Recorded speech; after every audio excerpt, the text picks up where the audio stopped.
கிருபையினாலும் இந்த நல்ல நாளிலே கூட தேவ சமூகத்திலே நாம் வரும்படியாக தேவனை நாம் கனப்படுத்த மகிமைப்படுத்த, மகிமையும் மகத்துவமானவரை, உன்னதமானவரை, பரிசுத்தம் உள்ளவரை, பரிகாரியான தேவனை, வானத்திலும் பூமியிலும் சகல அதிகாரங்களை படைத்த சர்வ வல்லமை உள்ள கர்த்தராகிய இயேசு கிறிஸ்துவை நாம் தொழுது கொள்ள, ஆராதிக்க, அவருடைய சமூகத்திலே வரும்படியாக தேவன் நமக்கு பெரிய காரியங்களை செய்திருக்கிறார். அப்படிப்பட்ட மகத்துவமானவரை, மகிமையானவரை, உன்னதமானவரை, உயர்ந்தவரை, எண்ணிலடங்கா நன்மைகள் செய்தவரை இந்த நல்ல வேளையிலும் ஒரு நிமிஷம் தேவ சமூகத்திலே இந்த ஆராதனையை ஒப்பு கொடுத்து நாம் ஜெபிக்கலாம். எங்களை நேசிக்கிற எங்கள் நல்ல ஆண்டவரே, கர்த்தராகிய இயேசு கிறிஸ்துவே, அப்பா, அந்த அருமையான சாயங்கால வேளையிலே கர்த்தாவே, நீர் கடந்த 21 நாட்கள் இந்த ஜூலை மாதத்தில் எங்களை கனிமணி போல காத்தீர். இந்த 22ஆம் நாள் புதன்கிழமை மாலை வேளையிலே தகப்பனே, உடைய சமூகத்திலே வந்து உடைய சத்திய வார்த்தைகளை வாசிக்க, தியானிக்க, அதிலே சொல்லப்பட்ட மகத்தான காரியங்கள், மகிமையான காரியங்களை ஆண்டவரே நாங்கள் ஒரு விஷயம் கூட ஆண்டவரே நோக்கி பார்த்து அதனுடைய காரியங்களை குறித்து இன்னும் அதிகமாக அறிந்து கொள்ள, அதன் மூலமாக எங்கள் ஜீவியத்திலே நாங்கள் எப்படிப்பட்ட காரியத்திலிருந்து ஆண்டவரே நாங்கள் முற்றிலுமாய் நாங்கள் அதை வெறுக்க வேண்டும், அதை விலக வேண்டும், எப்படிப்பட்ட ஒரு ஜீவியம் ஜீவிக்க வேண்டும் என்று நீர் எங்களுக்கு வேதத்தின் மூலமாய் வழிகாட்டி இருக்கிறீரப்பா. அந்த வார்த்தைகள் மூலமாக இந்த நாளிலும் இன்னும் அதிகமான ரகசியமான காரியங்களை, ஆசீர்வாதமான நன்மையான காரியங்களை அறிந்து கொள்ள, புரிந்து கொள்ள தேவ இரக்கம் கேட்கிற ஒவ்வொருவருக்கும் இது பிரயோஜனமாய் வந்துள்ள பிள்ளைகளை பெயர் பெற நீர் ஆசீர்வாதம். வரத்தடப்பட்ட பிள்ளைகளை கண்ணோக்கிப்பார். தடைகளை எடுத்து போட்டு ஒரு கூட்டம் ஜனங்கள் விடுதலையோடு ஆராதிக்க, உண்மையான உத்தமமான இருதயத்தோடு பரிசுத்தத்தோடு உங்களுடைய சமூகத்திலே கலந்து கொண்டு வார்த்தைகள் இப்படிமாய் சொல்லி இருக்கிறதா என்று வேதத்தின் ரகசியங்களை ஆராய, வேதத்தின் காரியங்களை ஆராய்ந்து பார்க்க தேவ இரக்கம் தர வேண்டுமா இயேசு கிறிஸ்துவினுடைய பரிசுத்த நாமத்திலே ஆமாம். கர்த்தர் தாமே உங்களை ஒருவரையும் ஆசீர்வதிப்பாராக.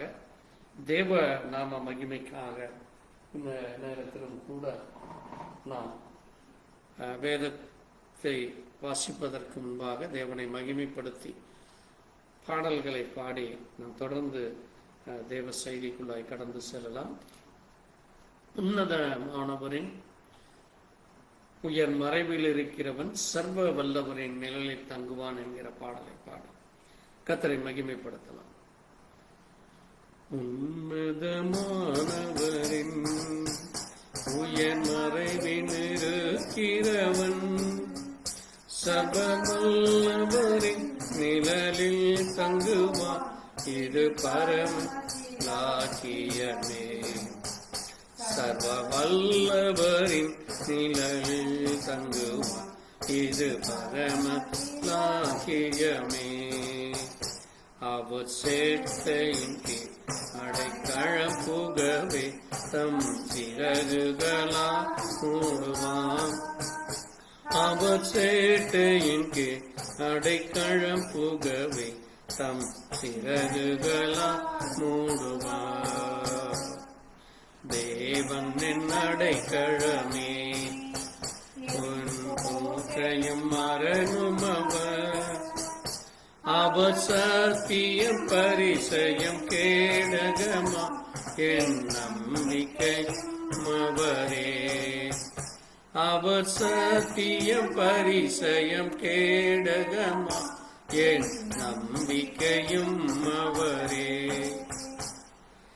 இரவின் பயங்கரத்திற்கும் பகலில் பறக்கும் அம்புக்கும், இருளில் நடமாடும் கொள்ளை நோய்க்கும் நான் பயப்படவே மாட்டேன். இருளில் நடமாடும் கொள்ளை நோய்க்கும் நான் பயப்படவே மாட்டேன். அவர் சேட்டையின் கீழ் அடைக்கலம் புகவே தம் சிறகுகளால் மூடுவார். அவர் சேட்டையின் கீழ் அடைக்கலம் புகவே தம் சிறகுகளால் மூடுவார். தேவன் உன் அடைக்கலமே, ஒரு பொல்லா புன்னை சேருமோ, ஒரு வாதையும் கூடாரத்தையே அணுகாமலை காத்திடுவார்.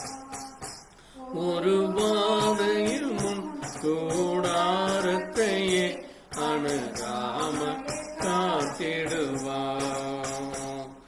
அவர் சேட்டையின் அடைக்கலம் புகவே தம் சிறகுகளால் மூடுவார். அவர் சேட்டையின் அடைக்கலம் புகவே தம் சிறகுகளால் மூடுவார். உன் வழிகளிலெல்லாம் தூதர்கள் காத்திடுவார். பாதக்கல்லில் இடராதபடி தங்கள் கரங்கள் ஏந்திடுவார். உன் பாதம் கல்லில் இடராதபடி தங்கள் கரங்களில் ஏந்திடுவார். அவர் சேட்டையின் கீழ் அடைக்கலம் புகவே தம் சிறகுகளால் மூடுவார். அவர் சேட்டையின் கீழ் அடைக்கலம் புகவே தம் சிறகுகளால் மூடுவார். ஆபத்திலும் அவரை நாம் நோக்கி கூப்பிடும் வேளையிலும் என்னை தப்புவித்தே முற்றும் ரட்சிப்பாரே என் ஆத்துமனே சரவர். என்னை தப்புவித்தே முற்றும் ரட்சிப்பாரே என் ஆத்துமனே சரவர். அவர் சேட்டையின் கீழ் அடைக்கலம் புகவே தம் சிறகுகளால் மூடுவார். அவர் சேட்டையின் கீழ் அடைக்கலம் புகவே தம் சிறகுகளால் மூடுவார். அவர் சேட்டையின் கீழ் அடைக்கலம் புகவே தம் சிறகுகளால் மூடுவார். அவர் சேட்டையின் கீழ் அடைக்கலம் புகவே தம் சிறகுகளால் மூடுவார். ஆமென். நம்முடைய தேவன் ஒவ்வொரு நாளும் நம்மை பாதுகாக்கிறவராயிருக்கிறார். அப்படிப்பட்ட மகிமை மகத்தானவரை இந்த நேரத்திலே நன்றி கலந்த இருதயத்தோடு நாம் அவரை மகிமைப்படுத்த வந்திருக்கிறோம். அவருடைய வார்த்தைகளை நாம் வாசித்து தொடர்ந்து தேவ செய்திக்குள்ளாய் நாம் செல்லலாம்.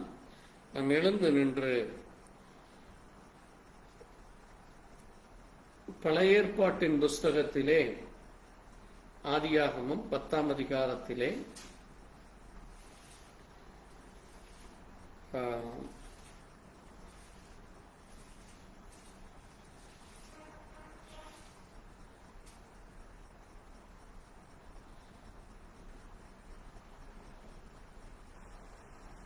பத்தாம் அதிகாரம் 10ஆம் வசனத்தை 8ஆம் வசனத்திலிருந்து வாசித்து தொடர்ந்து நாம் செய்திக்குள்ளாய் கலந்து செல்லலாம். கூஸ் நிம்ரோதை பெற்றான். இவன் பூமியிலே பராக்கிரமசாலியானான். இவன் கர்த்தருக்கு முன்பாக பலத்த வேட்டைக்காரனாய் இருந்தான். ஆகையால் கர்த்தருக்கு முன்பாக பலத்த வேட்டைக்காரனான நிம்ரோதை போல என்னும் பலத்த சொல் உண்டாயிற்று. சினேரியர் தேசத்தில் உள்ள பாபேல், ஏரே, அக்காத், கலினே என்னும் இடங்களில் அவன் ஆண்ட ராஜ்யத்திற்கு ஆதிஸ்தானங்கள். வாசித்த வார்த்தைகளுக்காய் நன்றி சொல்லி நாம் ஜெபிக்கலாம். எங்களை நேசிக்கிற எங்கள் நல்ல ஆண்டவரே, கர்த்தராகிய இயேசு கிறிஸ்துவின் அருமையான நேரத்திலே வாசித்த சத்திய வார்த்தைகளுக்காய் நன்றி செலுத்துகிறோம்.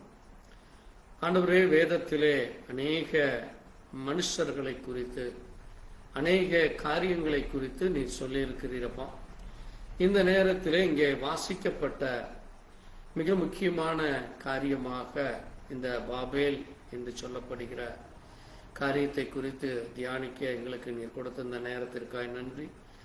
அதிலே சொல்லப்பட்ட காரியங்கள், அதிலே காணப்படுகிற மகிமையான மகத்தான காரியங்களை குறித்து தியானிக்க இந்த நேரத்தில் இரக்கம் பாராட்டினுக்காய் நன்றி. மகிமையின் தேவன், இரக்கத்தின் தேவன், அதிலே சொல்லப்பட்ட காரியங்களை அறிந்து கொள்ள, புரிந்து கொள்ளும்.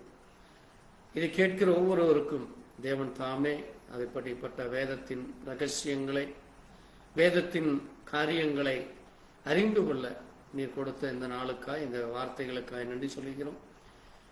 ஆவியானவர் சபைகளுக்கு சொல்லுகிறதை காதுள்ளவன் கேட்க கடவன் என்ற வார்த்தையின் பிரகாரமாக ஆவியானவர் தாமே எங்கள் மத்தியில இருந்து ஆண்டவரே உம்முடைய வார்த்தையை சொன்னதை, என்னுடைய ஞான அர்த்தங்களை, அதனுடைய மகிமையான காரியங்களை அறிந்து கொள்ள, புரிந்து கொள்ள எங்களுக்கு நல்ல செவிகளை திறந்தலும், இருதயத்தை திறந்தலும், வாய்களை திறந்து உம்மை மகிமைப்படுத்த, உம்மை அறிக்கையிட, உம்மை ஏற்றுக்கொள்ள உம்முடைய வார்த்தை இவ்விதமாய் சொன்னது என்று நாங்கள் ஆமேன் என்று சொல்லி உம்மை கனப்படுத்த தேவ இரக்கம் தர வேண்டுமா? இயேசு கிறிஸ்துவினுடைய பரிசுத்த நாமத்திலே ஆமென். நீங்கள் உட்காரலாம். ஆண்டவராகிய இயேசு கிறிஸ்து நாமத்திலே மீண்டுமாய் உங்களுக்கு நன்றி சொல்லுது. இந்த நேரத்திலே கூட நாம் வாசித்த ஆதியாகம புத்தகம் 10ஆம் அதிகாரத்திலே மிக முக்கியமான ஒரு காரியத்தை குறித்து நம்ம தியானிக்க போகிறோம். வேதத்திலே அநேக ரகசியமான காரியங்கள், அநேக மகிமையான காரியங்கள் இருக்கிறதை நாம் அறிந்திருக்கிறோம். இன்றைக்கு மிக முக்கியமான ஒரு காரியத்தை குறித்து நம்ம தியானிக்க போகிறோம். ஏனென்றால் இந்த பாபிலோன் என்பது இன்றைக்கு உலகம் முழுவதும் இந்த பாபிலோனை குறித்து தேவனுடைய ஊழியக்காரர்கள் பேசி வருகிறதை அநேக செய்திகளிலும் நாமும் குறிப்பிட்டிருக்கிறோம். ஆனால் இதனுடைய அடிப்படை மிக முக்கியமாக வேத ரகசியங்கள், வேதத்தினுடைய காரியங்கள் துவக்கத்திலிருந்து அங்கே ஆதியாக முதல் வெளிப்படுத்தின விசேஷம் வரை நாம் தியானிக்க போகிறோம். ஆமென். ஏனென்றால் இதுல அவ்வளவு ரகசியம் இருக்கிறது. இது குறைந்தது 5 வாரங்களாகலாம், 10 வாரங்களாகலாம், எவ்வளவு வாரமோ அவ்வளவு வாரம் நம்ம அதை விரைவில் முடிக்கலாம். ஏன்னா நம்ம 1 மணி நேரம் தான் தியானிக்கிறோம். இது மிகப்பெரிய புத்தகமாக கூட இருக்கிறது. சுமார் பல்வேறு தலைப்பின் கீழாக அதை ஒவ்வொரு புத்தகம் நீங்க பார்த்தீங்கன்னா இது வரலாற்று ஆராய்ச்சியாளர்கள் எழுதியது, அந்தந்த தேசத்தினுடைய காரியங்கள், தேவனுடைய ஊழியக்காரர்களாகிய தீர்க்கதரிசிகள் சொன்னது. அது மட்டுமல்ல, அங்கே பாபிலோன் குறித்து வேதத்திலே சொல்லப்பட்டிருக்கிறது. அநேக இடங்களிலே பாபிலோனை குறித்து, பாபிலோன் ராஜ்யத்தை குறித்து, நெபுகாத் நேச்சாரை குறித்து, தானியேலை குறித்து, எரேமியா, ஏசாயா, எசேக்கியேல், இப்படி வேதத்திலே அநேக இடங்களிலே இந்த காரியத்தை குறித்து சொல்லப்பட்டிருக்கிறது. ஆகவே நம்ம ஒவ்வொன்றாக எடுத்து அந்த நாட்களிலே என்ன காரியம் நடந்தது, அதற்கும் நமக்கும் என்ன, நான் அதை அறிந்து கொள்ள வேண்டிய அவசியம் என்ன என்று நம்ம இன்றைக்கு நம்முடைய வாழ்க்கையோடு, நம்முடைய வாழ்க்கை மட்டுமல்ல, நாம் இருக்கிற இந்த உலகம் இன்றைக்கு எந்த நிலையில் இருக்கிறது. ஆமென். நம்மை ஆட்சி செய்கிற ஆட்சியாளர்கள் எப்படிப்பட்டவர்கள், அவர்கள் எப்படிப்பட்ட சிந்தையோடு ஆட்சி ஆளுகிறார்கள், எப்படிப்பட்ட காரியத்தை செய்து கொண்டிருக்கிறார்கள், ஜனங்கள் எப்படிப்பட்டவர்களாய் இருக்கிறார்கள், தேவனுடைய பிள்ளைகள் அந்த நாட்களிலே எப்படி இருந்தார்கள், இன்றைக்கு நாம் எப்படி இருக்கிறோம் என்று இப்படியாக அநேக காரியங்களை குறித்து நம்ம தியானிக்க போகிறோம். ஆகவே மிக அவசியம் நீங்க இந்த பாபிலோனை குறித்து மிக தெளிவாக நான் உங்களுக்கு சொல்ல போகிறேன். ஆகவே நீங்கள் தவறாமல் ஒவ்வொரு புதன்கிழமையும், ஏனென்றால் நம்ம வேதாகமத்தில் அதிகாகம் முதல் வெளிப்படுத்தின விசேஷம் வரை நாம அநேக காரியங்கள் இருக்கிறது. ஆபிரகாமை எடுத்தால் ஆபிரகாமை பற்றி நம்ம மாதக்கணக்கில் பேசலாம், நோவாவை குறித்து நம்ம மாதக்கணக்கில் பேசலாம். இப்படி வேதத்திலே ஆயிரக்கணக்கான தேவ மனுஷர்கள் இருக்கிறார், தீர்க்க தரிசன காரியங்கள் இருக்கிறது. அது மட்டுமல்ல, அந்த பட்டணத்தை குறித்தும் அந்த நகரத்தை குறித்தும் அந்த ஆட்சியாளர்களை குறித்தும் அந்த இடத்திலே நடைபெற்ற காரியங்கள் குறித்தும் நம்ம வேதத்தில் அறிந்து கொள்ள வேண்டும். அதுதான் பைபிள் ஸ்டடி. ஏன்னா இன்னைக்கு லட்சக்கணக்கான பணம் கொடுத்து தங்களுடைய வாழ்க்கை முழுவதும் இதற்கென்று ஆராய்ச்சி செய்கிற ஆராய்ச்சியாளர்கள் இன்றைக்கு அதற்காக தங்களுடைய நேரத்தை செலவழித்துக் கொண்டிருக்கிறார்கள் வாழ்க்கையில். ஆனால் நம்ம வாரத்தில் 1 மணி நேரம் தான் தேவ சமூகத்தில் உட்கார்ந்து இந்த காரியத்தை குறிக்க நம்ம தியானிக்கிறோம். ஆகவே தேவ பிள்ளைகள் தவறாமல் இதில் கலந்து கொண்டு நீங்கள் துவக்கம் முதல் முடிவு வரை நான் உங்களுக்கு கொடுத்த டைரியில் அவசியம் நீங்கள் ஒவ்வொரு வார்த்தையாக எழுதி வைத்தால் மட்டுமே நான் சொல்லுகிற காரியங்கள் உங்களுக்கு தெளிவாக புரியும். அதே போல் நம்முடைய யூடியூப்பில் நீங்கள் தொடர்ந்து அதை பாருங்கள். அது மட்டுமில்லை, அநேக இடங்களில் நான் அதை ஷேர் செய்கிறேன். ஆகவே அதை நீங்கள் 1 முறைக்கு 2 முறை நீங்கள் அந்த வார்த்தைகளை கவனித்தால்தான் அது உங்களுக்கு மிகச் சரியான காரியத்தை, அதனுடைய அர்த்தத்தை புரிந்து கொள்ள முடியும்.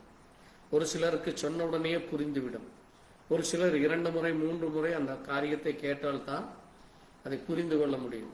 அது depend on their capacity, maturity and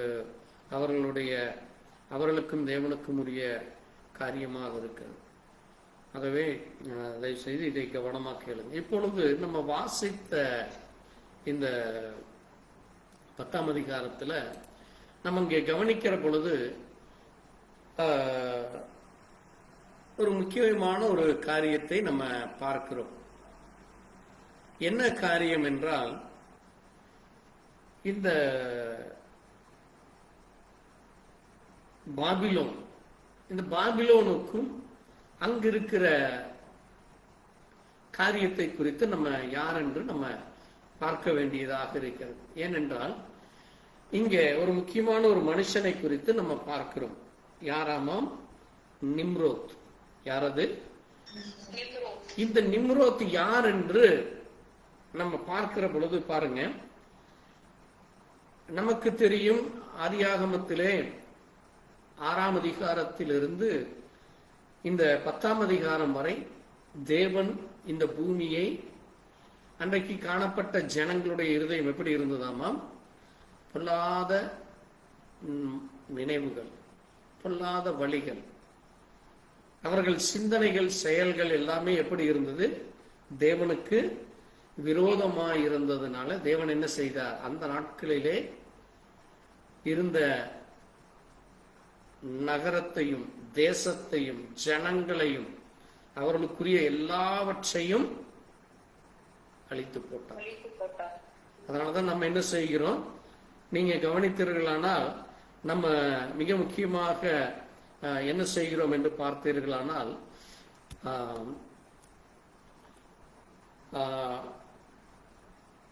நம்ம கடந்த ஞாயிற்றுக்கிழமையிலிருந்து நோவாவை குறித்து தியானிக்க ஆரம்பிச்சோம்.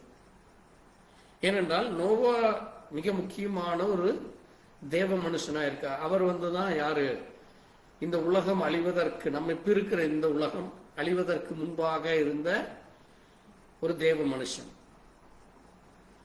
அதனாலதான் இங்க இந்த 10ஆம் அதிகாரத்துல இந்த உலகம் அழிந்த பிறகு நோவாவின் குடும்பம் மட்டும் தப்பிக்கிறத நம்ம கவனிக்கிறோம். அப்ப அந்த நோவா குடும்பத்திலே நோவாவுக்கு 3 ஆண் பிள்ளைகள் இருந்தாங்க. அதைத்தான் முதல் வசனம் சொல்லுது. நோவாவுக்கு யார் இருந்தா? Same, com, யாபேத். இப்போ இந்த 3 ஆண் பிள்ளைகளுக்கு பிறக்கிற குழந்தைகள் தான். அது யாபேத்துக்கு பிறந்த குழந்தை முதலாவது சொல்லப்பட்டிருக்கிறது. 2வது பார்த்தீங்கன்னா காமை குறித்து சொல்லப்பட்டிருக்கிறது. இந்த காம் உடைய சந்ததியில பிறந்ததுதான் யாரு? கூஷ். சாமுடைய அந்த காமுடைய மகன் பேர் தான் என்னது? கூஷ். அப்ப கூஷுக்கு பிறக்கிறது தான் யாரு? நிம்ரோத். அப்போ நோவாவுடைய பேரப்பிள்ளை. எத்தனாவது தலைமுறை? மூன்றாவது தலைமுறை. காம் முதல் தலைமுறை, இரண்டாம் தலைமுறை கூஸ், நிம்ரோத் மூன்றாம் தலைமுறை. இப்போ இந்த நிம்ரோத்துடைய பெயர் அங்க நம்ம பார்க்கிறப்போ அங்கே என்ன சொல்லப்பட்டு இருக்கிறது என்றால், அவன் யாராமா? கர்த்தருக்கு முன்பாக பலத்த வேட்டைக்காரன். எப்படிப்பட்டவனாக இருந்தானாமா? ஒரு பெரிய வேட்டைக்காரன். ஏனென்றால் அந்த நாட்கள்ல அங்கே முழுவதுமாக வேட்டையாடி உணவுகளை, தங்களுக்கு தேவையான உணவுகளை, தங்களுக்கு தேவையான அந்த தேசத்திலேயே ஒரு பராக்கிரமசாலி. பாருங்க, அங்க பாத்தீங்கன்னா இவன் எப்படிப்பட்டவனாமா? இவன் பூமியிலே பராக்கிரமசாலி, ரொம்ப ஒரு தைரியசாலியா, மற்ற எல்லா மனிதர்களை விட எப்படிப்பட்டவனாக இருந்தான்? ஒரு பராக்கிரமசாலியாக அவன் இருக்கிறான். சரி, இந்த பராக்கிரமசாலி என்ன செய்கிறான் பாருங்க. இவனுடைய பெயர் அங்க எபிரேய பாஷையிலே நிம்ரோத், அது தமிழ் மற்றும் ஆங்கிலத்திலே நிம்ரோத் என்கிறோம். ஆனால் எபிரேய பாஷையிலே அவனுடைய பெயர் மாராத். என்னது? MARAD, மாராத் என்று பெயர். இந்த பெயருக்கு அர்த்தம் என்னவென்றால் கிளர்ச்சி. என்னது? கிளர்ச்சி அல்லது எதிர்ப்பு. இப்போ இவனுடைய அந்த பெயரின் அடிப்படையில தான் அவனுடைய குணநலங்களை நம்ம கவனிக்க முடிகிறது. அவன் ஒரு கிளர்ச்சி செய்கிறவனாக. கிளர்ச்சின்னு என்னது? நம்ம நினைக்கிற மாதிரி போராட்டம் அல்ல. அவன் யார் வந்தாலும் எதிர்த்து நிற்கிறவனாக, என்ன ஆனாலும் தைரியமாய் நிற்கிற ஒரு பராக்கிரமசாலியாக அவன் இருக்கிறான். அதனாலதான் அவனுடைய பெயர் எப்படி சொல்லப்பட்டிருக்கிறது? பராக்கிரமசாலி. பாருங்க, அந்த பராக்கிரமசாலிங்கிறதுக்கான எபிரேயத்துல நீங்க பாத்தீங்கன்னா கிப்போர், அதனுடைய பெயர் என்னது? கிப்போர். கிப்போர் என்றால் என்ன என்றால் அது வலிமையானவன். அவன் எப்படிப்பட்டவனாமா? வலிமையானவன், வீரன். அது மட்டுமல்ல, அதிகாரம் கொண்டவன். அவன் ஒரு அதிகாரத்துக்கு தேவையான எல்லா விதமான அந்த தகுதி படைத்தவனாக இருக்கிறான். இப்ப தமிழ்நாட்டுக்கு முதலமைச்சராக வேண்டுமென்றால் அது ஒரு சாதாரண விஷயம் அல்ல. அவ்வளவு, நான் சொல்றது எலெக்ஷன்ல சொல்ல, பொதுவா ஒரு ராஜாக்கள் வருகிறது என்றால் மற்ற நாட்டு ராஜாக்கள் வந்து போர் செய்கிறப்போ அவன் ஒரு சிறந்த போர் வீரனாக இருக்க வேண்டும்.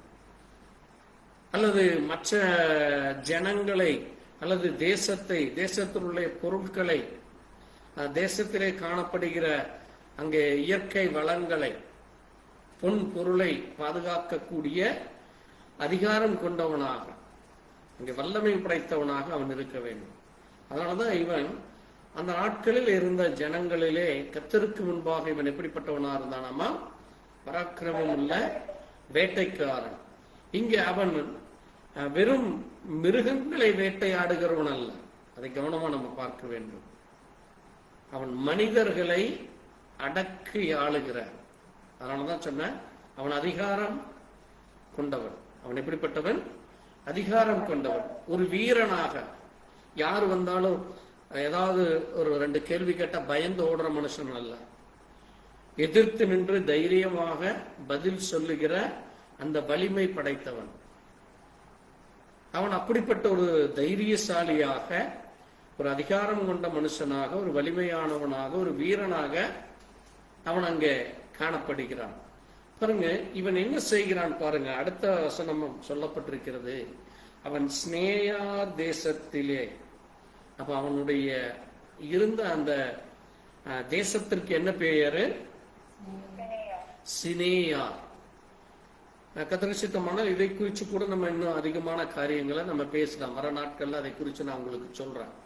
பாருங்க, அது மட்டுமல்ல, அவன் என்ன அந்த ஸ்னேயார் தேசத்திலே, எப்படி நம்ம இந்தியான்னு சொல்றோம், இந்தியாவில் அங்கே தமிழ்நாடு, ஆந்திரா, கேரளா, கர்நாடகா, இப்படி ஒவ்வொரு நகரங்கள், ஒவ்வொரு மாநிலங்கள் இருக்கிறதோ, அதை போல இந்த ஸ்னேயார் தேசத்திலே இருப்பதுதான் என்னது? பாபேல். என்னது? பாபேல். அதான் நம்முடைய செய்தி. அப்ப நிச்சயமாக அந்த பாபேல் தேசத்திலே, இங்கே 11ஆம் அதிகாரத்திலே காணப்படுகிற அந்த பாபேல் கோபுரத்தை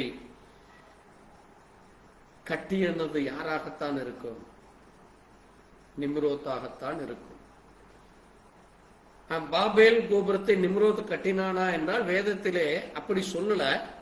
ஆனால் அறிஞர்கள், அங்கே வரலாற்று ஆசிரியர்கள், அங்கே நிச்சயமாக அது அவனுடைய ஆட்சி காலத்திலே அது இருந்ததுனால அவன் அந்த, ஏனென்றால் அப்பத்தான் என்ன செய்யப்பட்டிருக்கிறது, நோவாவின் நாட்களிலே எல்லா பட்டணமும் எல்லா தேசமும் அழிந்து போனது.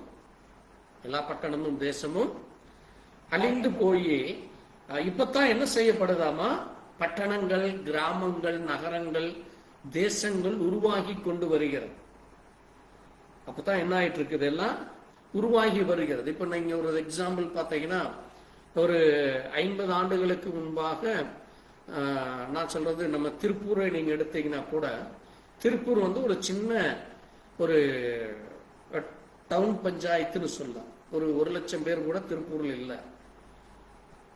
அதே மாதிரி கோயம்புத்தூர் எடுத்தீங்கன்னா, கோயம்புத்தூர்ல வந்து ஈரோடு, திருப்பூர், இன்னும் இங்கே கோபி, உடுமலை, இப்படி நிறைய இடங்கள் சேர்ந்தது தான். ஈவன் நீங்க ஊட்டி, ஊட்டி, நீலகிரி, இந்த பகுதியுமே எதற்கு சேர்ந்தது தான்? கோயம்புத்தூருக்கு சேர்ந்தது தான். நான் சொல்றது 1980 கூட நாங்க படிக்கிறப்போ தமிழ்நாட்டில் 16 மாவட்டங்கள் தான் இருந்தது. எத்தனை மாவட்டங்கள்? 16 மாவட்டங்கள் தான். ஏன் இதை சொல்ல வரேன்னா, அன்றைக்கு என்ன கிடையாது, பாப்புலேஷன் இல்லை. முதலாவது மக்கள் தொகை இல்லை.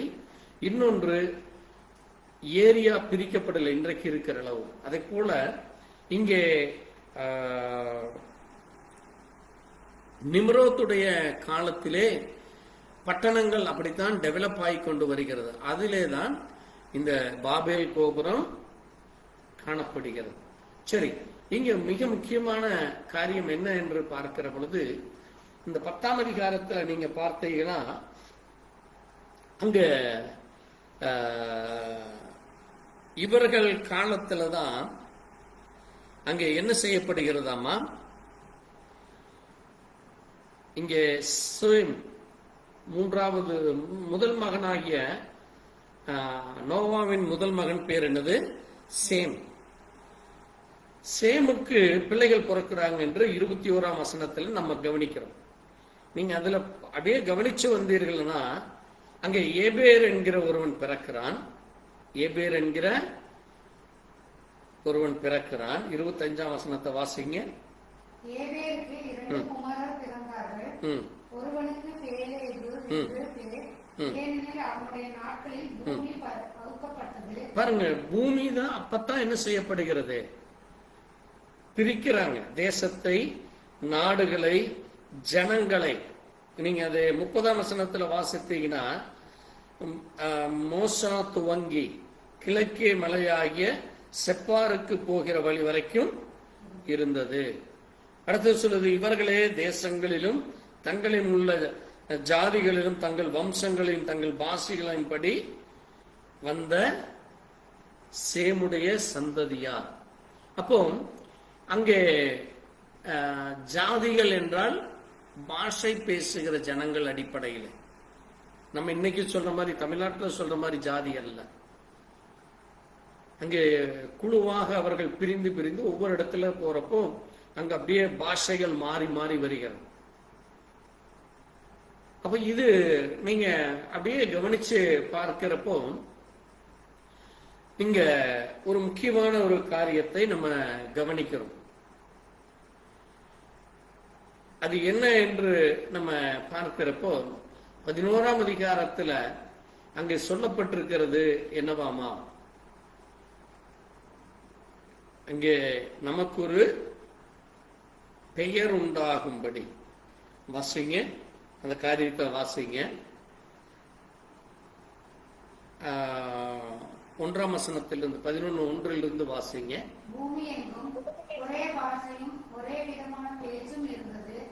ஜனங்கள் கிழக்கையில் இருந்து பிரயாணம் பண்ணுகையில் நேரே தேசத்திலே சமபூமியை கண்டு அங்கே குடியிருந்தார்கள். அப்பொழுது அவர்கள், நாம் செங்கல் அறுத்து அதை நன்றாய் சுடுவோம், வாருங்கள் என்று ஒருவரோட ஒருவர் பேசிக் கொண்டார்கள்.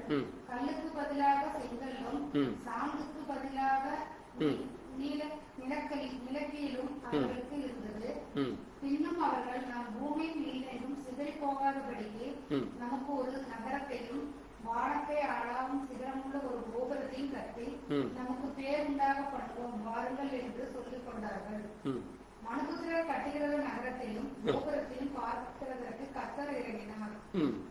அப்பொழுது நீங்க இங்க கவனிச்சீர்களானால் இந்த ஜனங்கள் அங்கே முழுவதுமாக ஒரு பாஷை தான் பேசிக்கொண்டு வந்தார்கள். எவ்வளவு பாஷை பேசினாங்க? ஒரே பாஷை தான் பேசிக்கொண்டு வருகிறார்கள். ஆனால் அங்க ஜாதிகள் மட்டும் பிரியப்படுகிறது. ஜாதிகள் என்றால் என்ன? அந்தந்த தொழில் செய்கிறவர்களுக்கு ஒரு அடையாளம் கொடுக்கப்படுகிறது. ஆனா பாஷைகள் என்ன செய்யப்படல, பிரிக்கப்படாமல் இருக்கிறது. அதனாலதான் நீங்க என்ன செய்யறாங்க, அங்க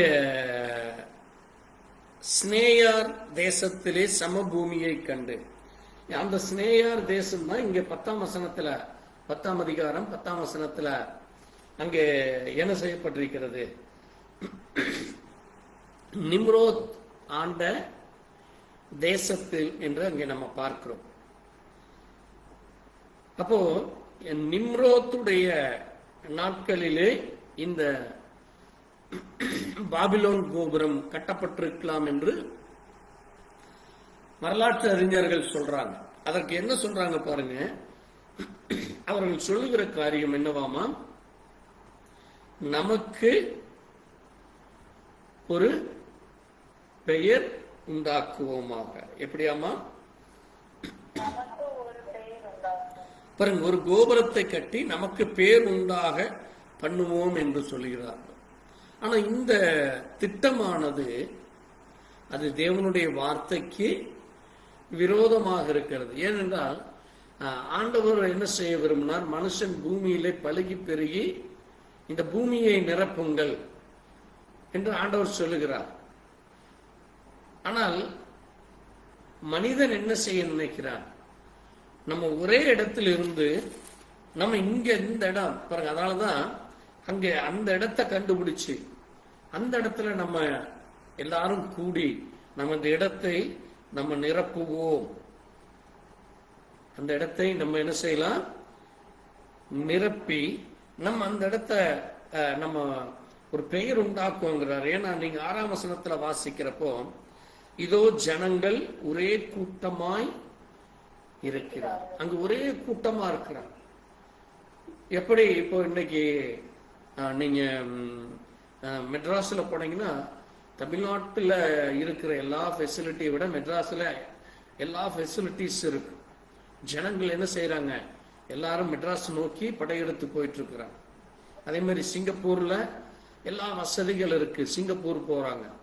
அதே மாதிரி மலேசியா போனீங்கன்னா மலேசியால எல்லா வசதி இருக்கு என்று சொல்லி மலேசியா போறாங்க. இப்படி ஜனங்கள் அந்த இடத்தை நோக்கி அங்க போறாங்க. அதனால பாருங்க, அந்த இடத்தை, அது மட்டுமல்ல, அந்த இடத்திற்கு பெயர் என்னது, பாபேல். அந்த இடத்துக்கு பேர் என்னது, பாபேல். பாபேல் என்றால் அங்க சொல்லப்பட்டிருக்கிறது, அது தாறுமாறாக்கி போடுதல். அது என்னது, தாறுமாறாக்குதல். இன்னொன்று, அங்கே தேவன் என்ன செய்கிறார், மொழிகளை குழப்பும்படியாக, மொழிகளை ஒரே பாஷை இல்லாமல் அங்கே ஒவ்வொருவரும் ஒருவரை ஒருவர் அறியாதபடி வாசிங்க.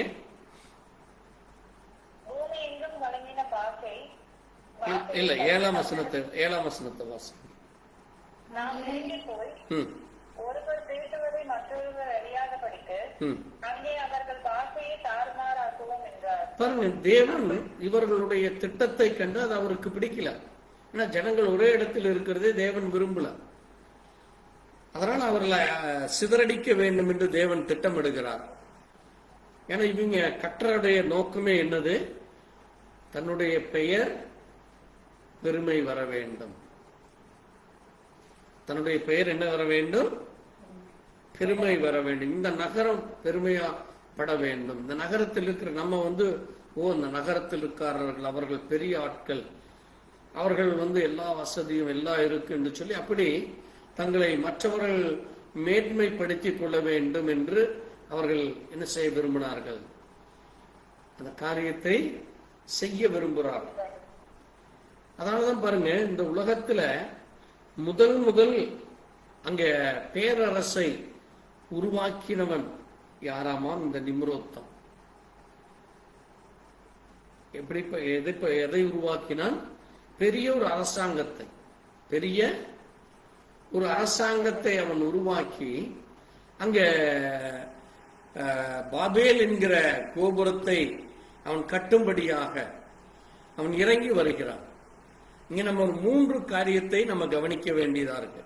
அது என்ன சொல்லுவாங்க என்றால், ஆவிக்குரிய விதத்துல இந்த பாபிலோனுடைய ஆவி என்று சொல்லுவார்கள். அது என்ன ஆவி? பாபிலோனின் ஆவி. என்ன என்றால், ஒன்று அகந்தை, தேவனுடைய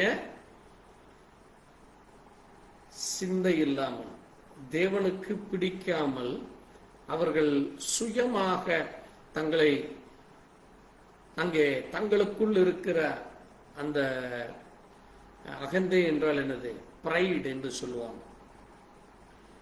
தங்களை மேன்மைப்படுத்த அவர்கள் செய்த முதல் காரியம்.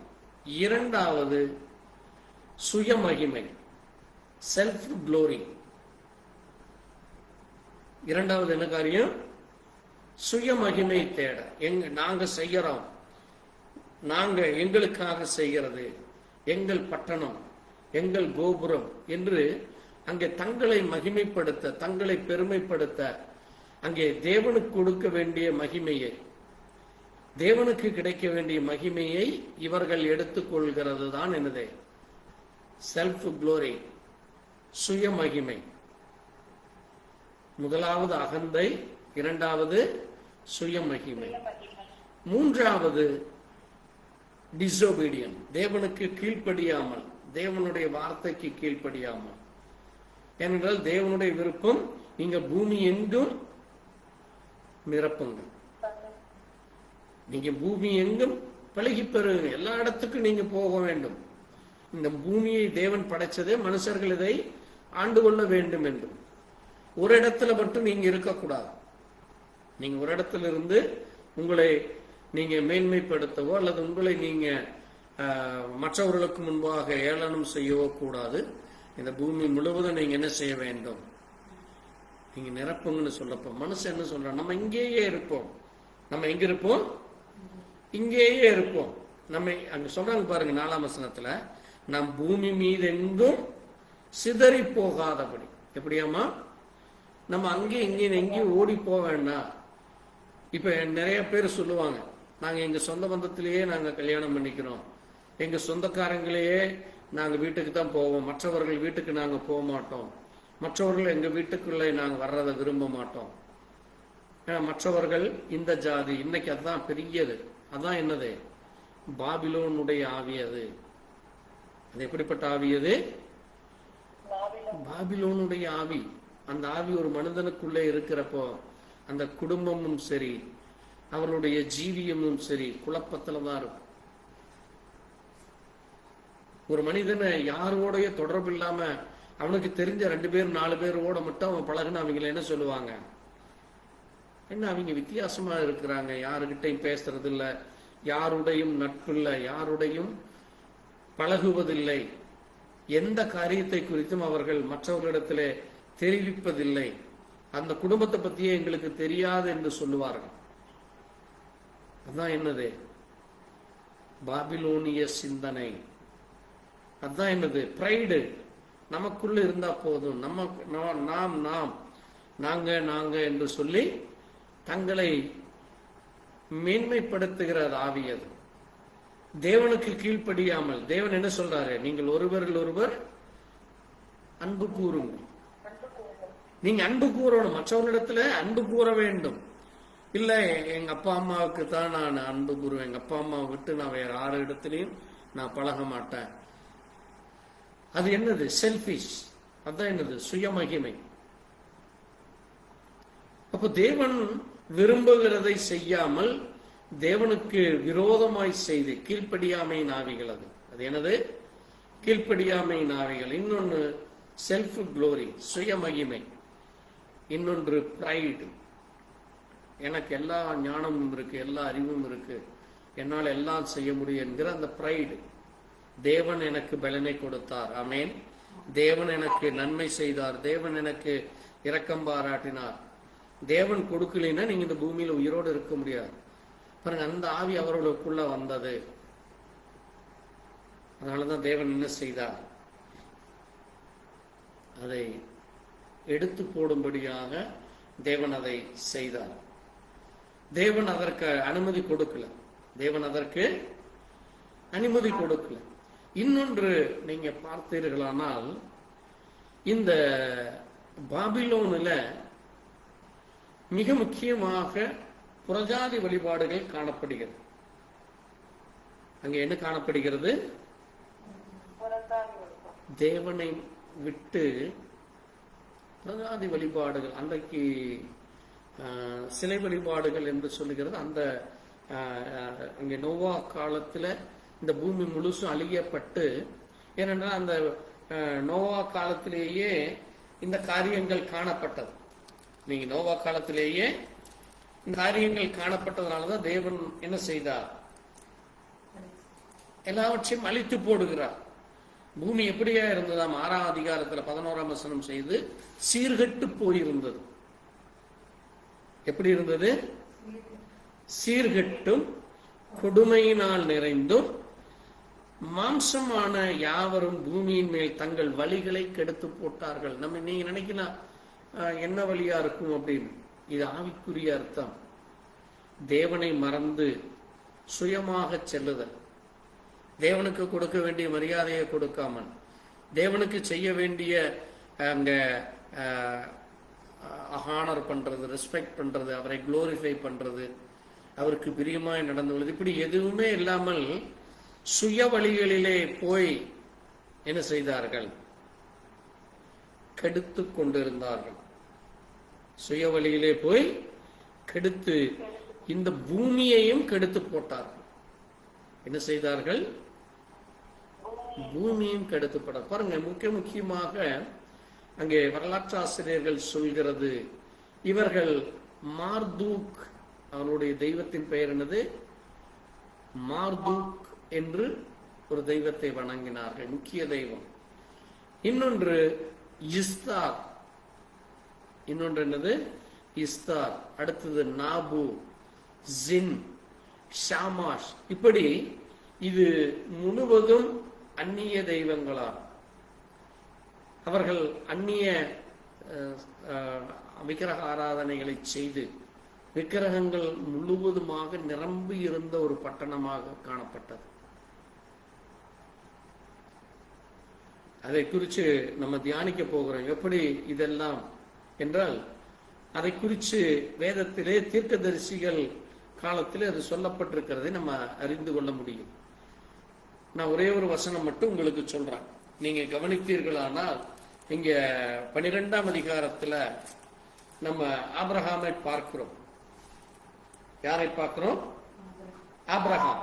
ஆபிரகாம் எங்க இருக்கிறாருன்னு நீங்க பார்த்தீங்கன்னா, அவர்கள் இந்த மெசபதோமியா என்கிற பட்டணத்தில் இருக்கிறாங்க. இந்த மெசபதோமியானில தான் அங்க அவங்க இருக்கிற அந்த இடத்துக்கு பேர் என்னது? கல்தேயர் பட்டணம். அவர்கள் இருக்கிற பட்டணம் என்னது? நீங்க வாசித்தீங்கன்னா 11ஆம் அதிகாரம் 18ஆம் வசனத்துல, 11ஆம் அதிகாரம் 18ஆம் வசனத்துல நீங்க அந்த கல்தேயர் பட்டணம் என்று நீங்க பார்க்கலாம். இந்த கல்தேயர் பட்டணத்திலிருந்து தேவன் அவர்களை அழைத்தார். ஏனென்றால் அங்கே என்ன காணப்பட்டது? கல்தேயர் பட்டணத்துல இந்த உலக வழிபாடுகள் காணப்பட்டது. இந்த உலக வழிபாடுகள், இந்த விக்கிரக ஆராதனை காரியங்கள். அதனாலதான் நீங்க நம்ம தானியேல் புத்தகத்திலேயோ மற்ற தீர்க்கதரிசியல் புத்தகத்திலேயோ நீங்க பார்த்தீர்கள் என்றால், அந்த பட்டணத்துல பாபிலோன் என்று சொல்லப்படுகிற அந்த பாபிலோன் தேசத்திற்கு இவர்கள் கொண்டு செல்லப்படுகிறப்போ அங்க முழுவதும் அங்க அந்நிய வழிபாடுகள் இருக்கிறத நம்ம பார்க்க முடிகிறது. அங்க என்ன காணப்படுகிறது? அந்நிய வழிபாடுகளை நம்ம பார்க்க முடிகிறது. அது மிக ஒரு கொடுமையான ஒரு காரியமாக அங்க காணப்படுகிறது. நீங்க நிம்ரோத்துடைய வாழ்க்கையில நம்ம பார்க்கிறப்போ அவன் செய்கிற காரியங்கள் எல்லாமே எப்படிப்பட்டதாக இருந்தது? தனக்கு வலிமை இருக்கிறது, தனக்கு அதிகாரம் இருக்கிறது, தனக்கு என்ன காரியம் வேண்டுமானாலும் செய்து கொள்ளலாம் என்று அவன் என்ன செய்தான்? தன்னை மகிமைப்படுத்தி தேவனுடைய வார்த்தைகளுக்கு விரோதமான காரியங்களை செய்து தேவனுடைய வார்த்தைக்கு கீழ்ப்படியாமல் அவன் செய்கிற காரியத்தை நம்ம இங்க கவனிக்க முடிகிறது. இன்னும் ஒரு மிக முக்கியமான காரியம் என்ன என்று நீங்க பார்க்கிறப்போ, இந்த பாபிலோனை குறித்து நம்ம இன்னும் ஒரு சில காரியங்களை நம்ம தியானிக்க போகிறோம். அதுல மிக முக்கியமாக நீங்க வாசித்தீர்களானால் வெளிப்படுத்தின விசேஷத்துல நீங்க வாசித்தீங்கன்னா 18ஆம் அதிகாரத்துல நான் இடையில இருக்கிற காரியங்களை உங்களுக்கு சொல்றேன். ஏன்னா நம்ம அநேக நாட்கள் இதை குறித்து தியானிக்க போகிறோம்.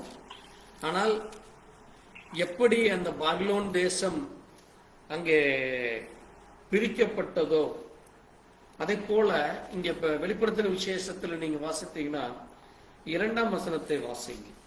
அவன் பலத்த சத்தமிட்டு மகா பாபிலோன் விழுந்தது, அது பேய்களுடைய குடியிருப்பும் சகலவித அசுத்த ஆவிகளுடைய காவல் வீடும் அசுத்தமும் அருவருப்பும் உள்ள சகலவித பறவைகளுடைய கூடுமாய் இருக்கு.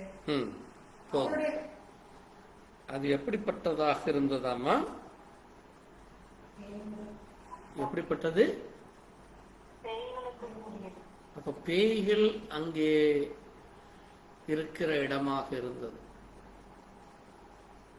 அப்ப ஒவ்வொரு மனிதனுக்குள்ளாக இருந்த அந்த ஆவிகள், அதுதான் சொன்னா அது ஆவிக்குரிய விதமாக நீங்க அதை கவனிக்க வேண்டும்.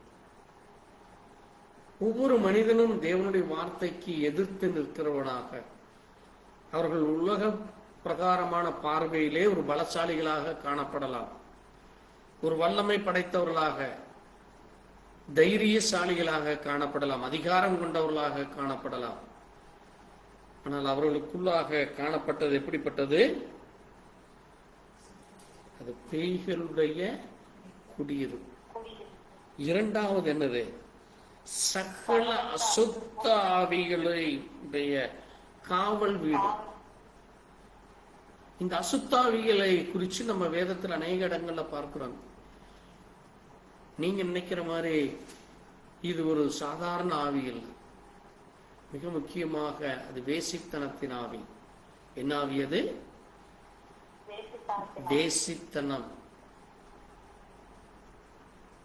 இந்த நிம்ரோத்தை குறித்து இன்னும் அநேக காரியங்கள் இருக்கிறது.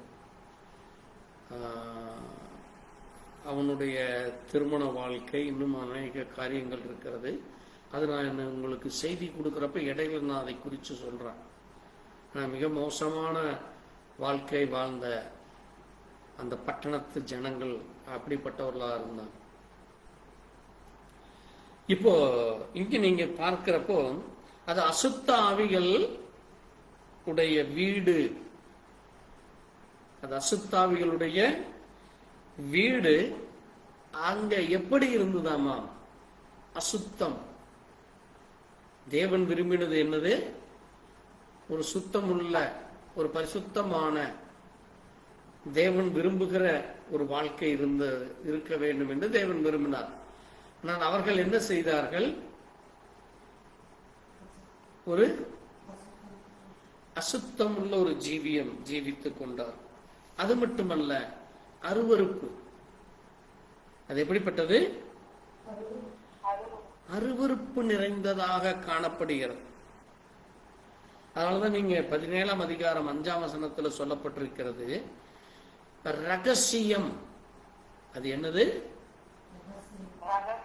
அது ஒரு ரகசியம், சீக்ரெட். சீக்ரெட்டான பாவம் செய்கிற இடம், யாருக்கும் தெரியாத மாதிரி திருட்டுத்தனமா செய்யறதுன்னு சொல்றாங்க பாருங்க. ரகசியமா செய்கிறது. திருடுறது யாருக்குமே தெரியாது, பொய் பேசுறது யாருக்குமே தெரியாது, வேசித்தனம் பண்றது தெரியாது, அங்கே மது போதையில வாழ்றது தெரியாது, அல்லது உலக இச்சைகள்ல வாழ்வது தெரியாதபடி வெளிவேஷம் போட்டு திரிகிற ஒரு மிக கொடுமையான ஜனங்கள் நிறைந்தது. அதனாலதான் ஆண்டவர் சொல்றாரு, மகா பாபிலோன். அது எப்படிப்பட்டது? அது மகா பாபிலோன். இன்னொன்று வேசிகளுக்கும். அது எப்படி? வேசிகள் நிறைந்த ஒரு பட்டணம். அது மட்டுமல்ல, இந்த பூமியில் இருக்கிற எல்லா அருவருப்புகளுக்கும் அது தாயாமா. இந்த பூமியில என்னென்ன அருவருப்பு காணப்படுகிறதோ, என்னென்ன அசுத்தம் அக்கிரமம் காணப்படுகிறது, அதை எல்லாம் பெற்றெடுத்த தாயாக அவள் காணப்படுகிறாள். பாருங்க, அது எவ்வளவு ஒரு கொடுமையான ஒரு வார்த்தைன்னு பாருங்க. ஒரு தாய் எப்படிப்பட்ட தாயா இருக்க வேண்டும்? ஒரு பரிசுத்தம் உள்ள தாய். பிள்ளை பேற்றினால் ஸ்திரியானவள் ரட்சிக்கப்படுவாள். அப்ப அவனுக்கு பிறக்கிற பிள்ளையே ஒரு பரிசுத்தமுள்ள பிள்ளையாக, உண்மையுள்ள பிள்ளையாக, தேவனுடைய வார்த்தைக்கு கீழ்ப்படுகிற பிள்ளைகளாக, தேவனுக்கு பிரியமுள்ள வாழ்க்கை வாழ்கிறவர்களாக, நீதியுடனும் உண்மையுடனும் விசுவாசத்துடனும் தைரியத்துடனும் அப்படிப்பட்ட ஒரு பிள்ளைகளை பெற்றெடுப்பதற்கு பதிலாக இந்த தாய் எப்படிப்பட்டவளாக இருந்தாலாமா? அருவருப்பு நிறைந்தவள். அவள் எப்படிப்பட்டவள்? அருவருப்பும் வேசி. அது ரகசியமாக செய்கிற காரியங்களை உடையவளாக. அந்த பட்டணம் அது உலகத்திலேயே மிகப்பெரிய ஒரு பட்டணமாக இருக்கிறது. உலக அளவில் அது ஃபேமஸ். இப்ப எப்படி இன்னைக்கு உலகத்தில் ஒரு தேசத்தை சொன்னாலே இன்னைக்கு எல்லாம் அந்த பட்டணத்துக்கு போயிட்டு வந்தவங்க எல்லாம் அப்படியே ஒரு சிரிப்பாங்க, அல்லது அது ரெண்டு டபுள் மீனிங்கா சொல்லுவாங்க. தாய்லாந்தில் இருக்கிற பட்டாயா அப்படின்னா எல்லாம் ஒரு கேவலமா சொல்லி சிரிப்பாங்க. ஏனென்றால் அந்த பட்டணம் இன்னைக்கு உலக அளவில் வேசிகளுடைய ஒரு பட்டணமாக இருக்கு. உலக அளவில் வேசிகளுடைய பட்டணமாக இருக்கு. அங்கேயும் ஒரு சில தேவ மனுஷர்கள் உண்மையான உத்தமான இருதயத்தோடு தேவனுக்காக இருக்கிறார்.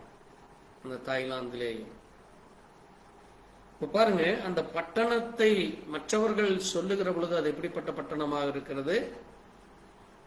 வேசித்தனம் விபச்சாரம் நிறைந்ததாக இருக்கு. அதனாலதான் பாருங்க, தேவ பிள்ளைகள் உங்களை குறித்து மற்றவர்கள் சொல்லுகிற பொழுது நீங்கள் யாரு என்று உங்களுடைய ஜீவியம் அடையாளம் சொல்லும். நீங்க இருக்கிற இடம் எப்படிப்பட்டது, உங்களுடைய தேசம் எப்படிப்பட்டது, உங்களுடைய நகரம் எப்படிப்பட்டது, உங்களுடைய வாழ்வு எப்படிப்பட்டது என்று மற்றவர்கள் உங்களை மதிப்பிடுவாங்க. இங்க இந்த பட்டணத்தை குறித்து வேதம் மிக தெளிவாக சொல்லுகிறது. அது எப்படிப்பட்டதாமா? அசுத்த ஆவிகளுக்கு காவல் வீடு. அது மட்டுமல்ல, அது அசுத்தமும் அருவருப்பும் நிறைந்த சகலவித பறவைகளுடைய கூடு. பறவைகள் எதற்கு அடையாளமாக இருக்கிறது?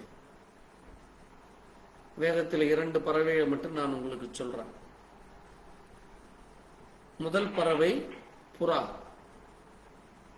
புறா எதற்கடையாளமாக இருக்கிறது? ஒன்று சமாதானத்திற்கு அடையாளம், இன்னொன்று பரிசுத்த ஆவிக்கு அது அடையாளமாக வேதத்திலே சொல்லப்பட்டிருக்கிறது.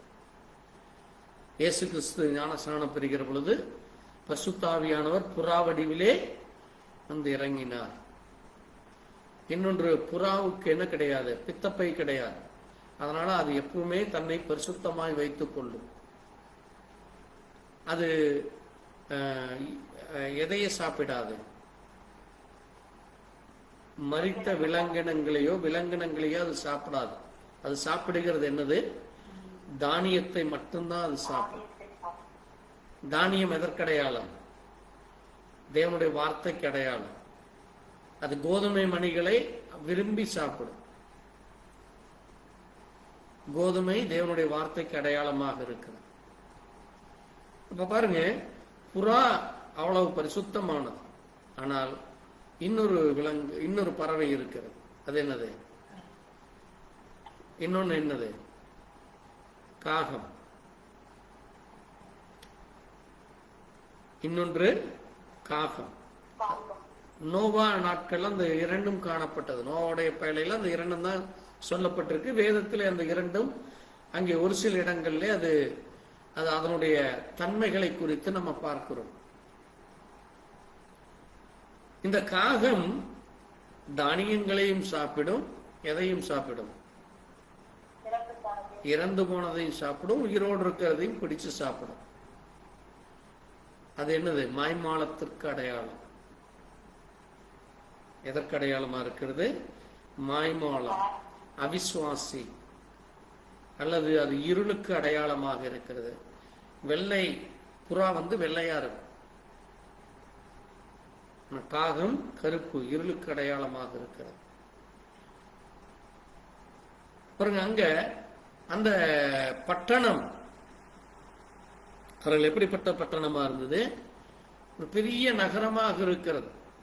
அது மட்டுமல்ல, அன்றைக்கு அந்த பட்டணத்துல அவர்கள் சொல்லுகிறது மிகப்பெரிய அளவுக்கு ஒரு பெரிய பேரரசாக அது காணப்படுகிறது. அது எப்படிப்பட்டது? பேரரசாக அது காணப்படுகிறது. அங்க நீங்க தானியேல்ல நீங்க பார்க்கிறப்போ அந்த ஜனங்கள் அங்க போகிறப்போ பார்த்தீர்கள் என்றால் அங்க பல்வேறு தேவர்கள் வழிபாடு, பல்வேறு காரியங்களை அங்க பார்க்க முடிகிறது. பல்வேறு காரியங்களை அங்க நம்ம பார்க்க முடிகிறது. இப்போ நீங்க மிக முக்கியமான ஒரு காரியத்தை நீங்க பார்த்தீர்களானால், இந்த பட்டணம் அது ஆவிக்குரிய விதமாக என்ன சொல்றாங்க? அது என்னவாமா? குழப்பம். பாபிலோன் என்றால் என்னது? குழப்பம்.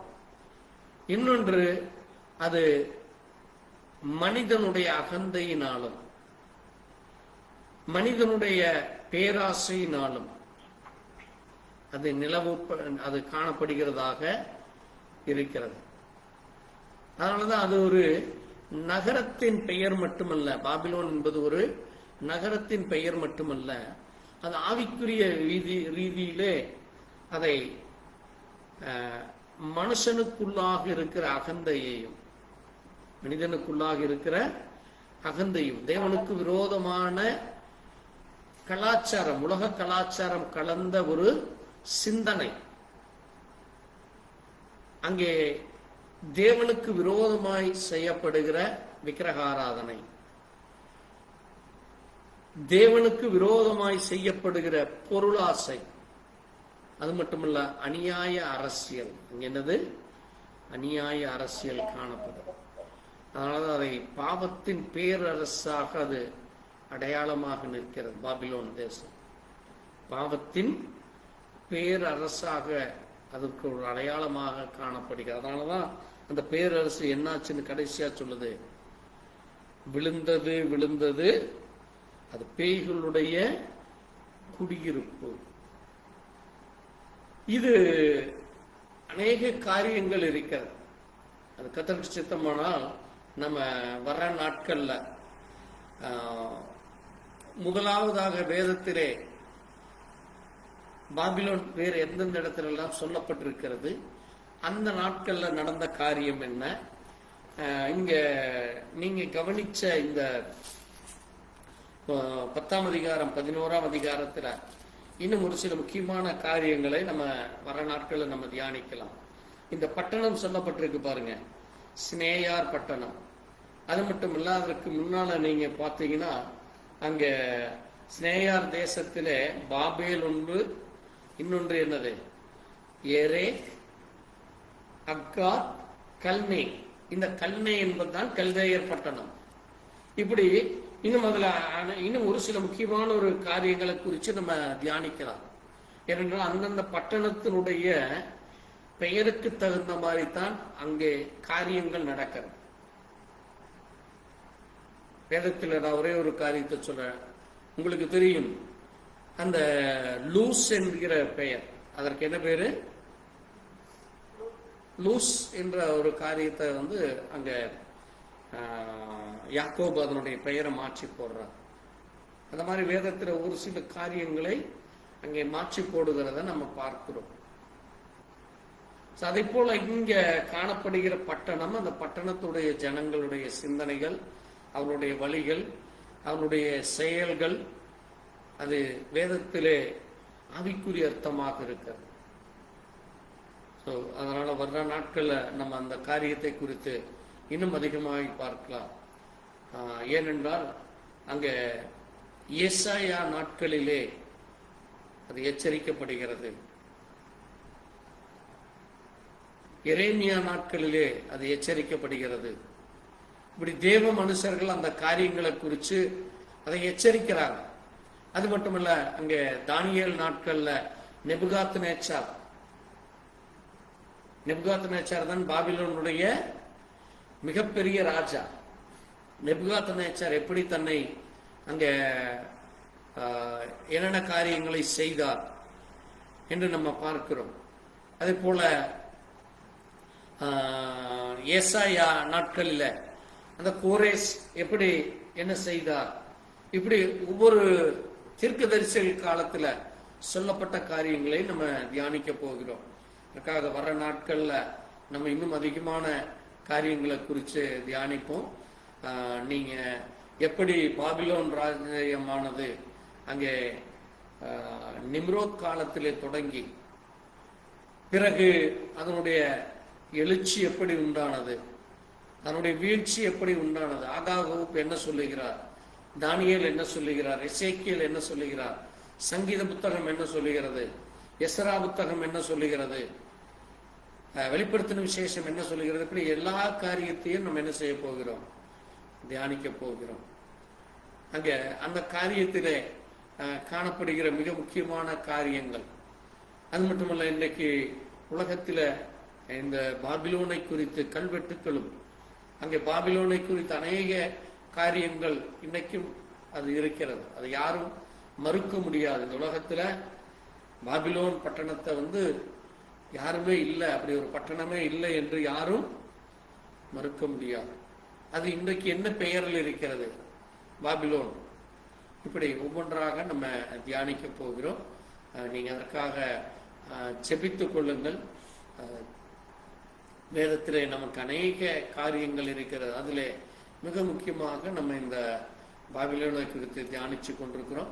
கர்த்தருக்கு சித்தமானால் தொடர்ந்து வருகிற நாட்களிலே இன்னும் அநேக காரியங்களை தியானித்து தேவநாம மகிமைக்கென்று நாம் இன்னும் ஆவிக்குரிய காரியத்திலே வளர, நமக்குள்ளாக அந்த அகந்தையோ, நமக்குள்ளாக அந்த பெருமையின் ஆவியோ, அல்லது தேவனுக்கு விரோதமான சிந்தனைகளோ, அல்லது தேவனை கீழ்ப்படியாதபடி அங்கே முரட்டாட்டம் பிடிக்கிறவர்களா, கலகம் செய்கிறவர்களா, வேசித்தனத்தின் ஆவிகள், அங்கே பிசாசனுடைய அசுத்த ஆவிகள், அங்கே அருவருப்பின் ஆவிகள் நம்மை மேற்கொள்ளாதபடி நாம் மிகவும் எச்சரிக்கையுள்ளவர்களாக இருக்க வேண்டும்.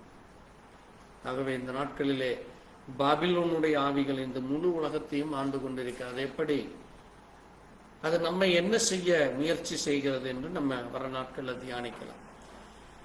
வாசித்த வார்த்தைகளை, கேட்ட செய்தியை கர்த்தர் தாமே ஆசீர்வதிக்கும்படியாக நாம் ஜெபிக்கலாம். எங்களை நேசிக்கிற எங்கள் நல்ல ஆண்டவரே, கர்த்தராகிய இயேசு கிறிஸ்துவே, இந்த அருமையான நாளிலே வாசித்த நம்முடைய சத்திய வார்த்தைக்காய் நன்றி செலுத்துகிறோம். ஆண்டவரே, அங்கே நோவாவுடைய நாட்களிலே இந்த பூமியானது முழு உலகம் வெள்ளத்தினால் அழிந்து போனதப்பா. பிறகு நோவாவுடைய பிள்ளைகள் மூலமா இந்த பூமியானது மறுபடியுமாக அது கட்டப்பட்டதப்பா. அங்கே காமுடைய பிள்ளைகள் ஆகிய கூஷுக்கு நிம்ரோத் பிறந்தான். நிம்ரோத் அங்கே அவன் ஒரு பராக்கிரமசாலியாய், அவன் ஒரு வேட்டைக்காரனாக காணப்படுகிறானப்பா. அவனுடைய ஜீவியத்திலே அவன் கட்டின பட்டணங்கள், அவன் செய்த காரியங்களை, இந்த பாபிலோன் தேசத்தை, பாபேலை பற்றி நாங்கள் தியானிக்க தேவன் கிருபை கொடுத்திருப்பா. அந்த ஜனங்களுக்குள்ளாய் காணப்பட்ட அந்த ஆவிகள் அது இன்றைக்கு என்ன செய்து கொண்டிருக்கிறது? அது எப்படிப்பட்ட நயவஞ்சகத்தின் ஆவி? அது எப்படிப்பட்ட ஆவி ஜனங்களை தேவனுக்கு முன்பாய் பெருமைப்படுத்துகிறது? ஜனங்களை தேவனுக்கு முன்பாய் கீழ்ப்படியாமல் செய்கிறது?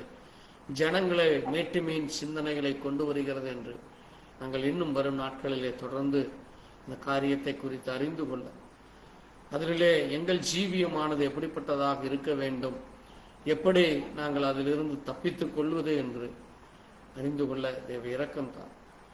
தொடர்ந்து உம்முடைய கரம் எங்களோடு கூட இருந்து இந்த மகிமையான மகத்தான காரியங்களை தியானிக்கிற இந்த நாட்களிலே உம்முடைய இரக்கம் எங்களுக்கு கிடைக்க வேண்டுமா? ஆண்டவரும் இரட்சகரும் மீட்பருமான கர்த்தராகிய இயேசு கிறிஸ்துவினுடைய பரிசுத்த நாமத்திலே ஆமென். என் ஆத்மாவே கர்த்தரை ஸ்தோத்திரி, முழு உள்ளமே பரிசுத்த நாமத்தை ஸ்தோத்திரி. என் ஆத்மாவே கர்த்தரை ஸ்தோத்திரி, கர்த்தர் செய்த சகல உபகாரங்களையும் மறவாதே. அல்லேலூயா. கர்த்தர் தாமே எங்களோடு கூட இருப்பாராக. எங்களுக்காய், எங்களுடைய ஊழியங்களுக்காய் ஜெபித்துக் கொள்ளுங்கள். God bless you. Praise the Lord. கர்த்தருக்கு ஸ்தோத்திரம்.